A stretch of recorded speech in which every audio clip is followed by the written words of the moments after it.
Welcome to the Saving Castles podcast, the sanctuary for castle devotees and medieval history enthusiasts. Prepare to embark on a thrilling voyage through time as we unveil enthralling history and legend. From ancient folklore to cutting-edge restoration, we've got it all covered. So grab your headphones and let's dive right in. In the dimming light of the 9th century, the tapestry of England was woven with threads of turmoil and resilience, a land caught in the relentless grip of Norse invaders. The Viking Age, a period marked by the clash of cultures and religions, saw the shores of the British Isles darkened by the longships of the north. These seafaring warriors, renowned for their ferocity and unparalleled maritime skill, launched a series of raids that would not only plunder wealth, but also lay the foundations for an era of conquest and settlement. Amidst this storm of sword and fire, a figure emerged from the mists of despair, a beacon of hope and strategic genius, Alfred the Great. Alfred's ascension to the throne was neither expected nor straightforward. Born to King Ethelwulf of Wessex, he was the youngest of 5 brothers, seemingly destined for a life overshadowed by his siblings' claims to power. Yet fate, with its inscrutable design, had carved a path for Alfred that would lead him to the zenith of Anglo-Saxon history. His early years were marked by a thirst for knowledge, a passion for justice, and an unwavering faith that would guide him through the darkest days of his reign. The Viking siege of England was a crucible that tested the mettle of its people and leaders alike. Kingdom after kingdom fell before the Norse onslaught, their lands carved up by the sword and the flame. Wessex, under Alfred's leadership, stood as the last bastion of Anglo-Saxon resistance, a solitary light flickering against the encroaching darkness of Viking domination. It was in this dire context that Alfred's true greatness would shine forth, not only as a warrior king, but as a visionary strategist, whose understanding of warfare transcended the limitations of his era.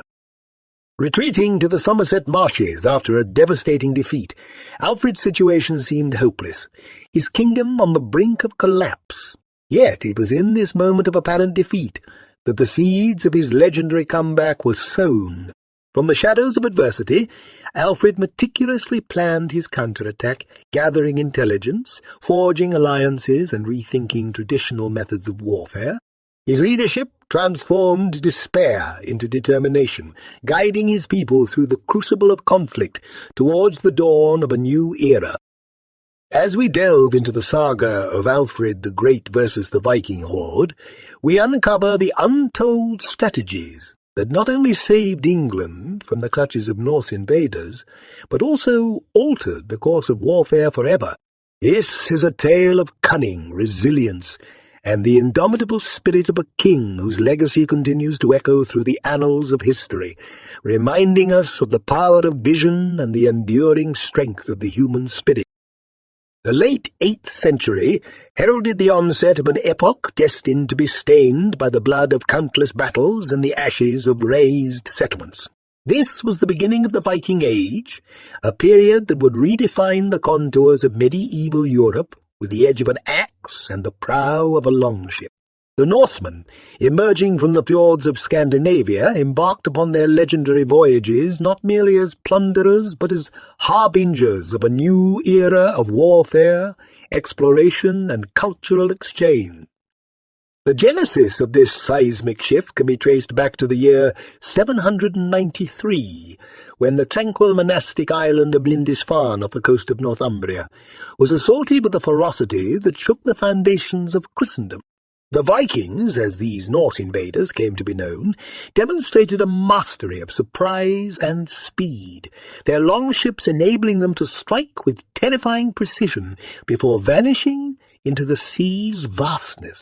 This raid was not an isolated event, but a portent of the storm that was to sweep across the British Isles, leaving a trail of destruction and transformation in its wake. The Norsemen's motivations extended beyond mere pillage. Their society was undergoing profound changes, driven by overpopulation, political consolidation, and a warrior ethos that valorized martial prowess and adventurous exploits. The seas offered a canvas for their ambitions, a pathway to wealth, new territories, and, for some, the chance to carve out new lives in lands far from the harsh winters of their homeland.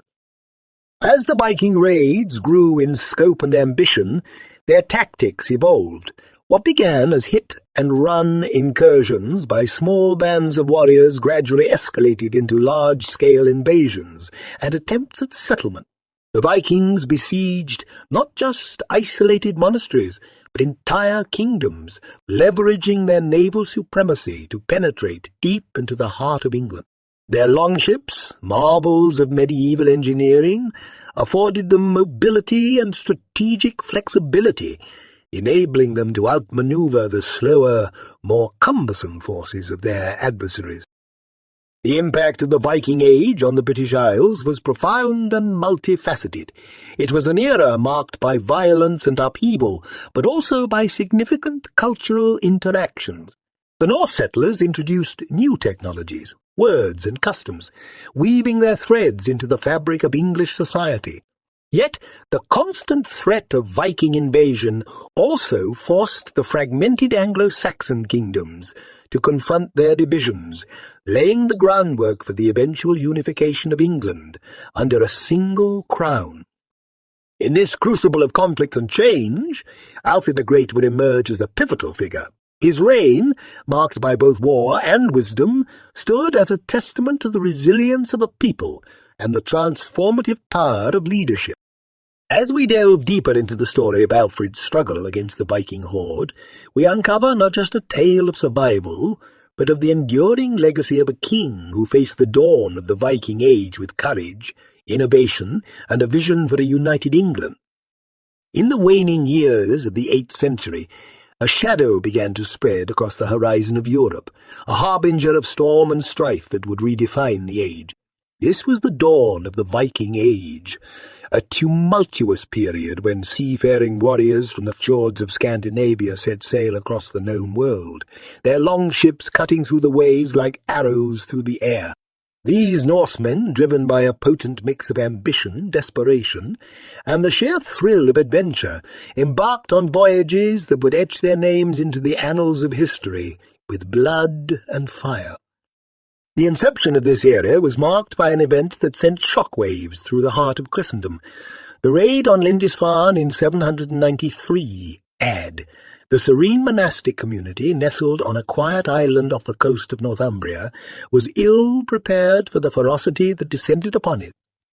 The Vikings, with their swift longships and ruthless efficiency, unleashed a maelstrom of destruction that would become a chilling portent of what was to come. This raid was not merely a quest for plunder. It was a declaration, a bold announcement of the Norsemen's arrival on the world stage. The motivations driving these Norse incursions were manifold. Scandinavia in the late 8th century were a region in flux, grappling with overpopulation, scarce arable land, and the burgeoning power of local chieftains and kings. The sea offered a vast expanse of possibilities for these fiercely independent people, promising not only wealth but also land and glory for those brave enough to seize it.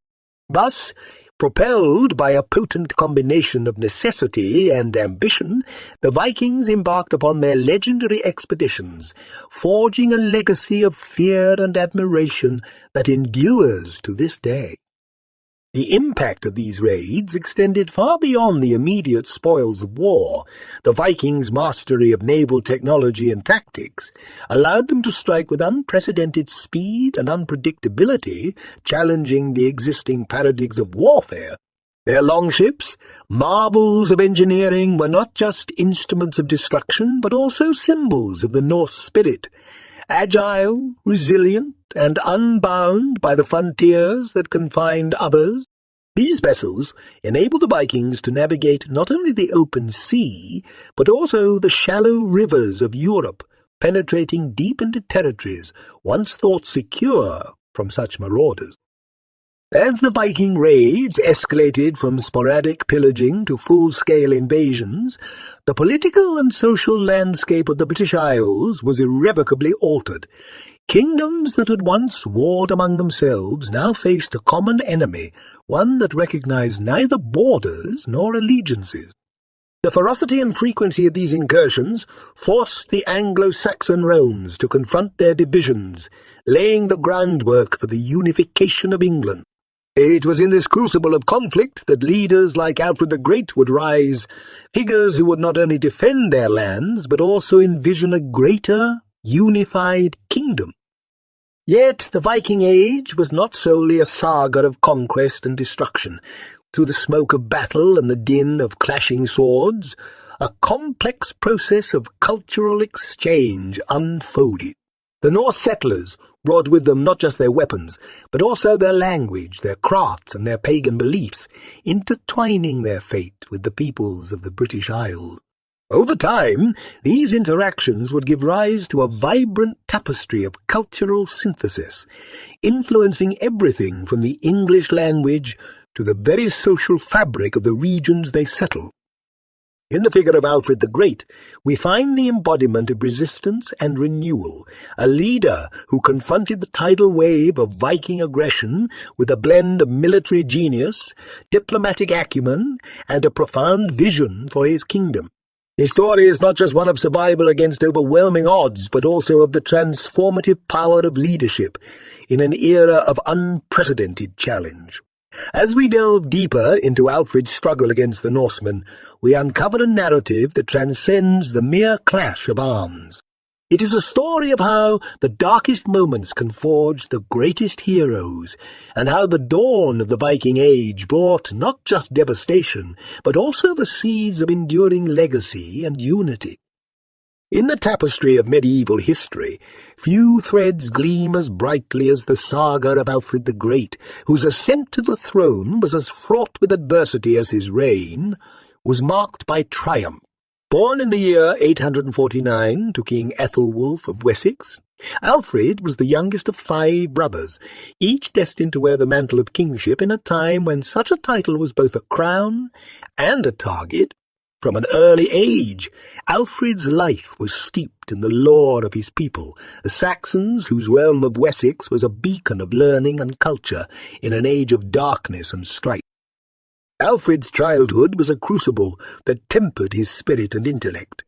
Unlike his brothers, who were groomed for rule and warfare, Alfred's early years were marked by a profound love of learning and a deep piety that would guide him throughout his life. His visits to Rome, first with his father and later with a pilgrimage, left an indelible mark on the young prince, exposing him to a world far beyond the shores of Wessex. In these formative journeys, Alfred encountered the splendor of the papal courts and the remnants of the Roman Empire, experiences that would fuel his vision for a kingdom united not only by sword but also by wisdom and justice.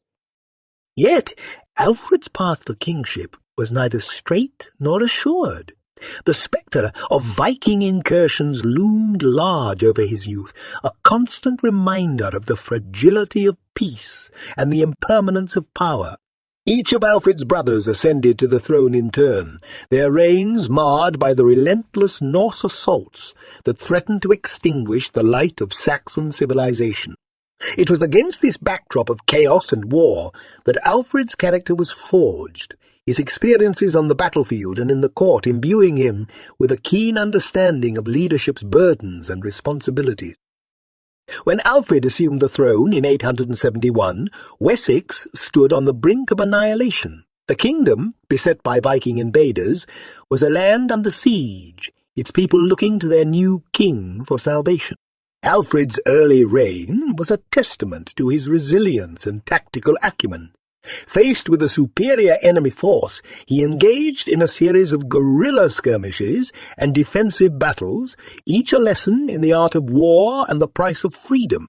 Yet it was not Alfred's martial prowess alone that set him apart, but his recognition of the need for a strategy that transcended the battlefield.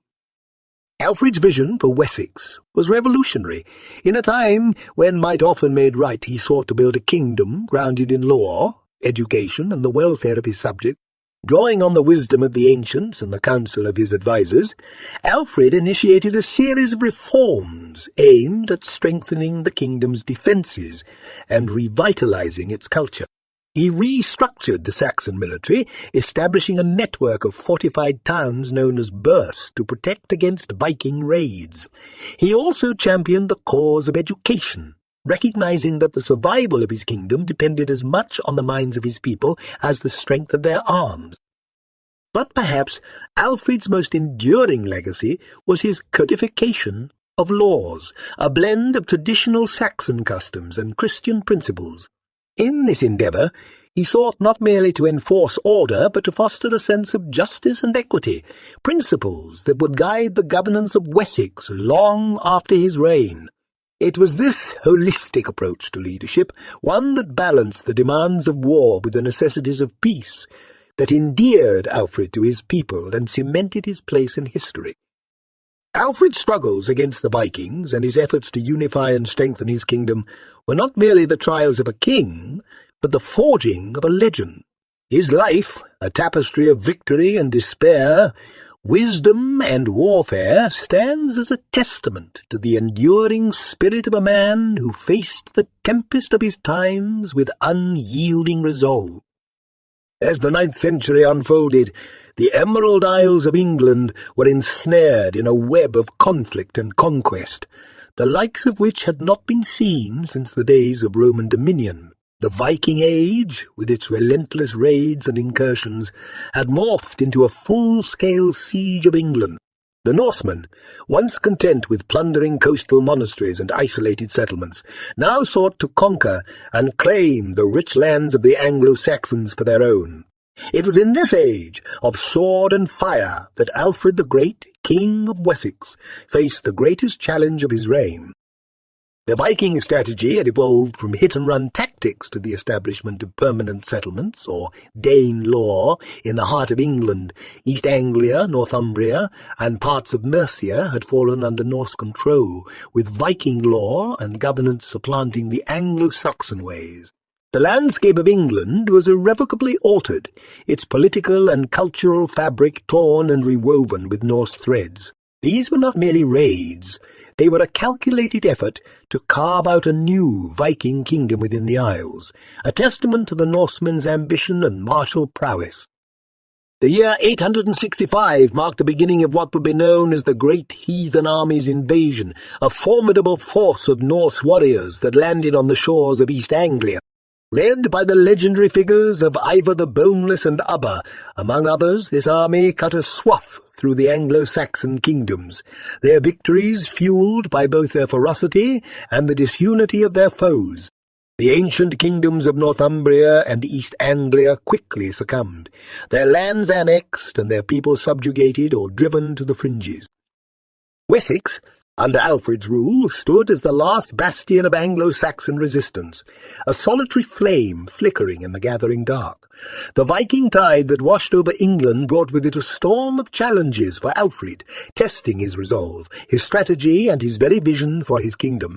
The Norsemen's approach was relentless, their sieges and battles marked by a brutality that spared neither age nor station.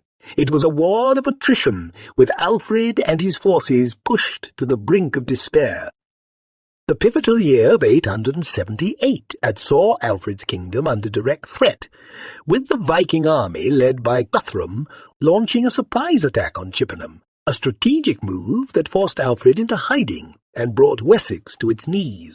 The tales of this dark period speak of Alfred's time in the Somerset marshes, a moment of reflection and re-evaluation for the king. From the ashes of apparent defeat, Alfred's resolve was hardened, his strategies refined. It was here, in the solitude of exile, that the seeds of his counter-offensive were sown. Alfred's guerrilla tactics, his mobilization of the local Fyrd, and his establishment of fortified positions were born of necessity, a response to the overwhelming force of the Viking invaders. Yet these measures were also indicative of Alfred's innovative approach to warfare and governance. He recognized that the survival of Wessex, And indeed, the Anglo-Saxon way of life depended on adaptability, on the willingness to adopt new methods of defence, and to rally his people around a common cause. The siege of England by the Viking Horde was not merely a military campaign. It was a clash of cultures, of old ways and new ambitions. For Alfred, it was a crucible that tested every facet of his leadership, from his tactical acumen to his ability to inspire and unite his people. The relentless pressure of the Viking siege forced Alfred to evolve, to transcend the traditional role of a king as a war leader and become a symbol of hope for his beleaguered kingdom. Alfred's struggle against the Norse invaders was not just a fight for territory. It was a battle for the soul of England, a fight to preserve a way of life in the face of overwhelming odds. In the darkest hours of the Viking siege, Alfred the Great emerged not only as a military strategist, but as a beacon of light, guiding his kingdom through the storm and into the annals of history. In the depths of winter, as 878 dawned upon the embattled lands of Wessex, King Alfred the Great found himself ensconced, not within the fortified walls of a grand castle, but amidst the cold, damp embrace of the Somerset marshes.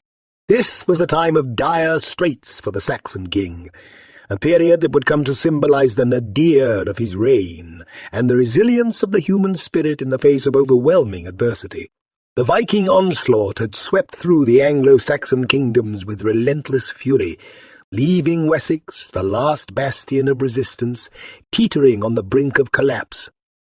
The retreat to the marshes was not an act of cowardice, but a strategic withdrawal, a move born of necessity as the Viking forces, led by the formidable Guthrum, launched a surprise winter assault on Chippenham. This devastating strike forced Alfred into hiding, dispersing his court and army.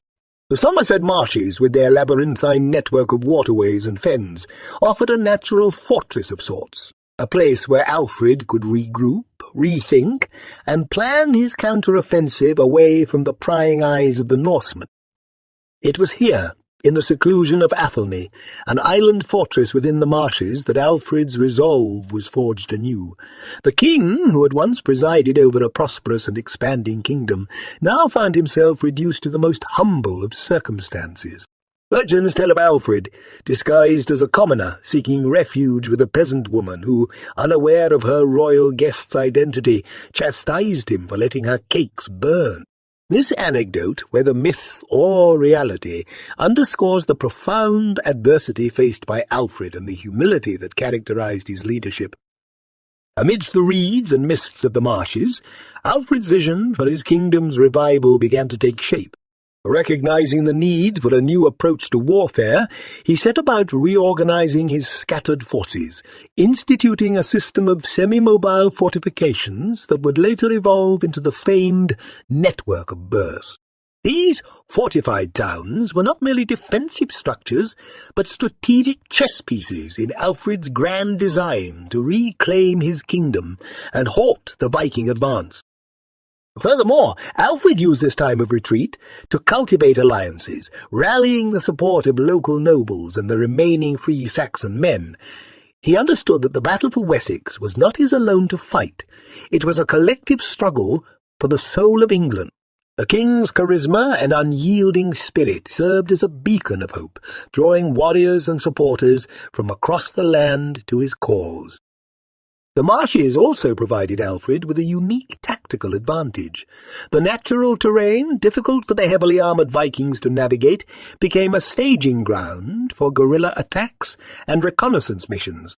Alfred and his men launched raids against the Norsemen, gathering intelligence and harrying their forces, a testament to the king's adaptability and military acumen. In the spring of 878, Alfred emerged from the Somerset marshes, his forces bolstered by new allies and a renewed strategy.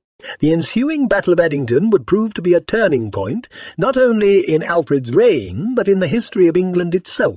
The king's time in the marshes, far from being a period of defeat, was a crucible that transformed adversity into strength, despair into determination.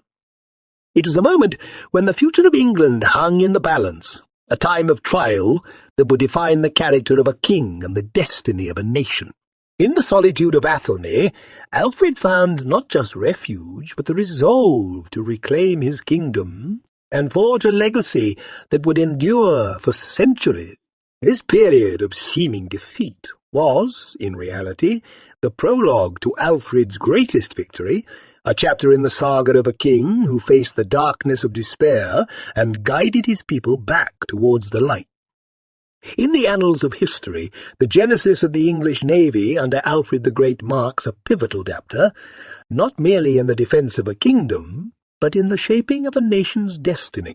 Amidst the turmoil of the Viking invasions, with Wessex's survival hanging by a slender thread, Alfred envisioned a bold countermeasure that would transcend the immediate conflict, sowing the seeds for England's future maritime dominance.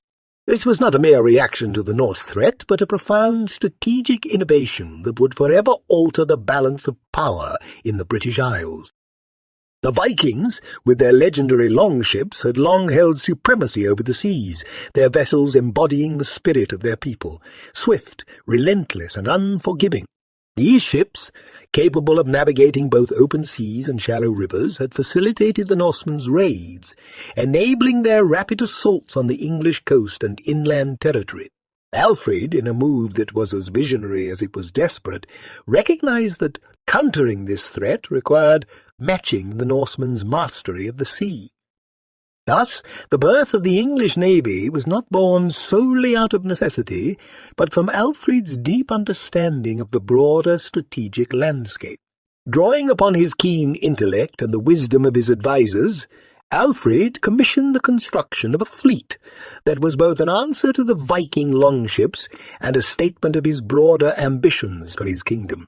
These ships were designed to be larger and more robust than their Norse counterparts, capable of carrying a greater complement of men and arms, and designed to withstand the rigours of naval engagement. Alfred's initiative was groundbreaking, for it marked the first concerted effort by an English king to establish a standing naval force. This fledgling navy, though modest by later standards, represented a radical shift in the methods of warfare employed by the Anglo-Saxons. The construction of these ships required not just resources, but a reimagining of the kingdom's priorities and capabilities. Skilled craftsmen were gathered, timber was felled from the royal forests, and shipwrights laboured to bring Alfred's vision to life, creating vessels that were both a weapon of war and a symbol of hope. The strategic implications of Alfred's naval endeavours were profound. By taking the fight to the Vikings on their own element, Alfred disrupted the established patterns of Norse raiding and forced his enemies to contend with a new threat. The English ships patrolled the waters, engaging Viking longships, and providing a measure of protection to the coastal communities that had long lived in fear of Norse incursion. These naval engagements, though not always decisively victorious, signalled a turning point in the struggle against the Viking invaders, demonstrating that the seas around England were no longer uncontested domains. Moreover, Alfred's navy laid the foundational stone for England's maritime tradition, a legacy that would grow in the centuries to follow, eventually leading to the establishment of one of the world's most formidable naval powers. The creation of the navy under Alfred the Great was emblematic of his broader vision for a united and secure England, capable of defending its people and asserting its interests beyond its shores. The birth of the English navy was a testament to Alfred's ingenuity and his willingness to embrace innovation in the face of existential threats. It was a bold gamble, one that would not see its full fruition within his lifetime but would echo through the ages, a reminder of the transformative power of vision and leadership. Alfred had forged not just a fleet, but a new destiny for his kingdom, charting a course that would lead England from the shadow of Viking dominance to the dawn of a new era of maritime exploration and dominance. In this remarkable endeavour, Alfred the Great, transcended his role as a warrior king to become a naval architect, laying the keel for England's future as a seafaring nation. The birth of the English navy under his reign was a pivotal moment in military history, a stroke of strategic brilliance that shifted the tides of war and shaped the course of English history. Amidst the verdant landscapes of Wessex, a battle was waged that would echo through the annals of history, not merely as a clash of arms, but as a moment of profound transformation. This was the Battle of Edington, where Alfred the Great, emerging from the shadows of adversity, confronted the Viking Horde led by Guthrum in a confrontation that would determine the fate of England. The stakes could not have been higher, nor the odds more daunting. Yet it was here, upon the field of Edington, that Alfred's destiny and that of his kingdom would be irrevocably sealed. His forces, though outnumbered, were galvanized by a cause that transcended personal survival, the preservation of their way of life against the Norse onslaught.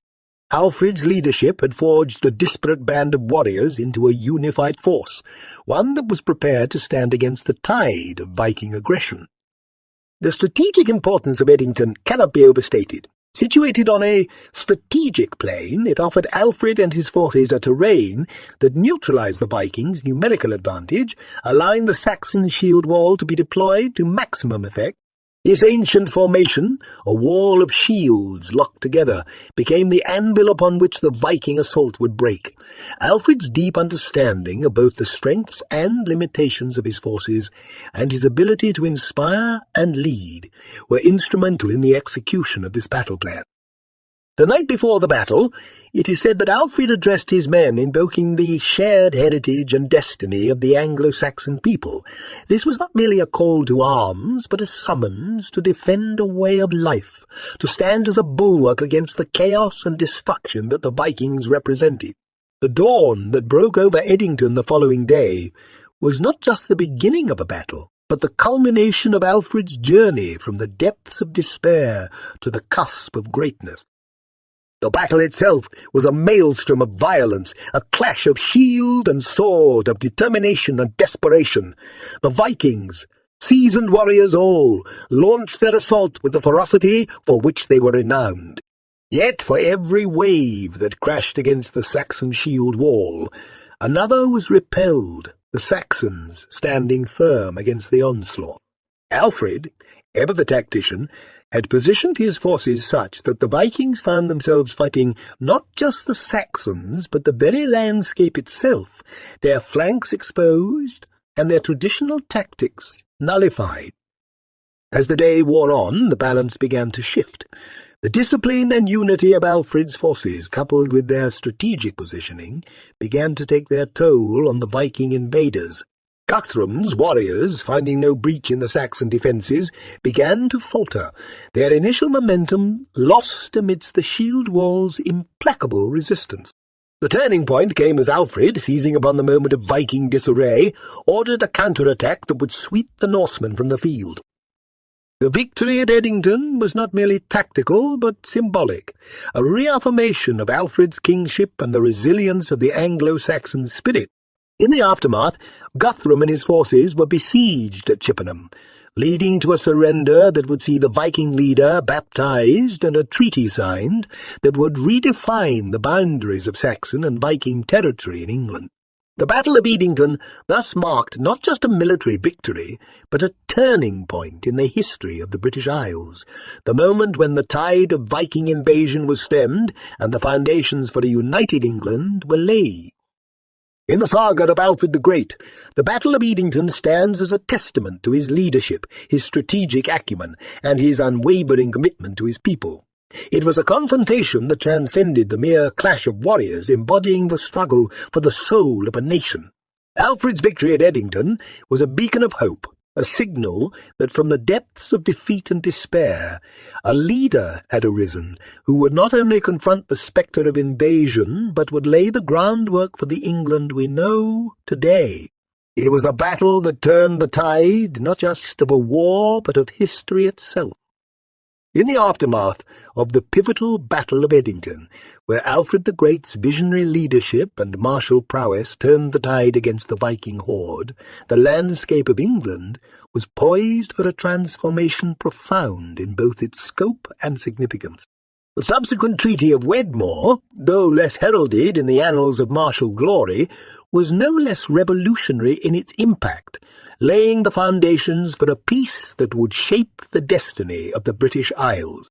This was a moment when the sword was sheathed, and the pen became the instrument through which the future was to be written. The Treaty of Wedmore, concluded in 878, was not merely a cessation of hostilities, but a blueprint for coexistence between the Anglo-Saxons and the Norsemen.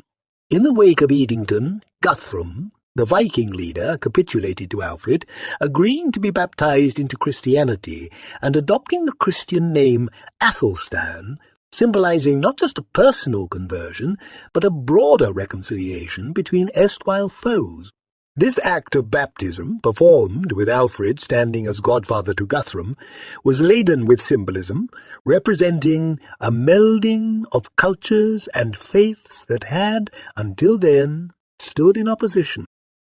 The treaty delineated the boundaries of what would come to be known as the Dane Law, a swath of territory across England's heart, where Norse law and customs would prevail. This division of land did not simply demarcate geographic territories, but signified a cultural and legal mosaic that would characterize England for generations. The Dane Law, encompassing large parts of the north and east of England, became a region where Norse and Anglo-Saxon influences intermingled, giving rise to a hybrid culture that would leave an indelible mark on the English language, laws, and social customs. The Treaty of Wedmore was a testament to Alfred's foresight and his understanding of the complexities of rulership in an age of incessant conflict. It acknowledged the reality of Norse settlement in England, opting for integration and accommodation rather than continued enmity. This pragmatic approach to governance, emphasizing stability and coexistence over perpetual warfare, highlighted Alfred's sophistication as a statesman and his commitment to the well-being of his realm. Moreover, the treaty and the establishment of the Dane Law served as a catalyst for the further consolidation of Alfred's power and the ongoing process of unification under what would eventually become a single English nation. By recognizing the Norse presence in England and establishing mechanisms for peaceful cohabitation, Alfred laid the groundwork for the integration of Viking settlers into the fabric of Anglo-Saxon society. This integration, while fraught with challenges, would enrich the cultural and economic life of England, contributing to the emergence of a more unified and resilient polity. The Treaty of Wedmore also underscored the role of Christianity as a unifying force in Alfred's kingdom. Alfred's zeal for Christian learning and his efforts to revive education and religious devotion among his people were intertwined with his vision for a united England, one that stood as a bastion of Christian civilization amidst the tumult of the Viking Age. The conversion of Guthrum and his followers was not just a diplomatic victory, but a spiritual conquest, furthering the Christianization of the Norsemen and integrating them into the Christian order that Alfred sought to build. In the broader sweep of history, the Treaty of Wedmore and the establishment of the Dane Law represented a moment of profound transformation, where the clash of arms gave way to the forging of a shared future. It was a testament to the possibility of reconciliation and integration in the wake of conflict, a lesson that resonates through the ages. Alfred's legacy, cemented by his victories in battle, was equally defined by his achievements in peace, his ability to envision a realm governed by law, learning, and faith. The Treaty of Wedmore stands as a monument to Alfred's greatness, not merely as a warrior king, but as a visionary statesman who navigated the treacherous currents of his time with wisdom and courage. In the tapestry of English history, the threads of Norse and Anglo-Saxon destiny were woven together in a pattern complex and beautiful, a testament to the enduring power of diplomacy, faith, and the human capacity for renewal in the shadow of war. In the twilight of the 9th century, amidst the tumult and turmoil that had beset the British Isles, there emerged a figure whose legacy would transcend the bounds of his time, casting a long shadow over the annals of history. Alfred the Great, by virtue of his indomitable spirit and visionary leadership, not only steered his kingdom through the darkest of times, but also laid the foundations upon which the nation of England would be built. His influence on warfare, governance, and the cultural identity of England is a testament to the profound impact one individual can have on the destiny of a nation. But Alfred's influence extended beyond the battlefield. His vision for England was of a kingdom united not just by force of arms, but by the bonds of law, learning, and faith. His legal reforms, which sought to blend the traditional Saxon laws with Christian principles, laid the groundwork for English common law, a legacy that endures to this day. Alfred's passion for education and his efforts to revive learning among his people, including the translation of key texts into Old English, helped to preserve the cultural heritage of the Anglo-Saxons and foster a sense of national identity. Moreover, Alfred's establishment of a network of monasteries and his patronage of scholars and clerics were instrumental in the Christianization and cultural integration of the Norse settlers, furthering the process of national consolidation.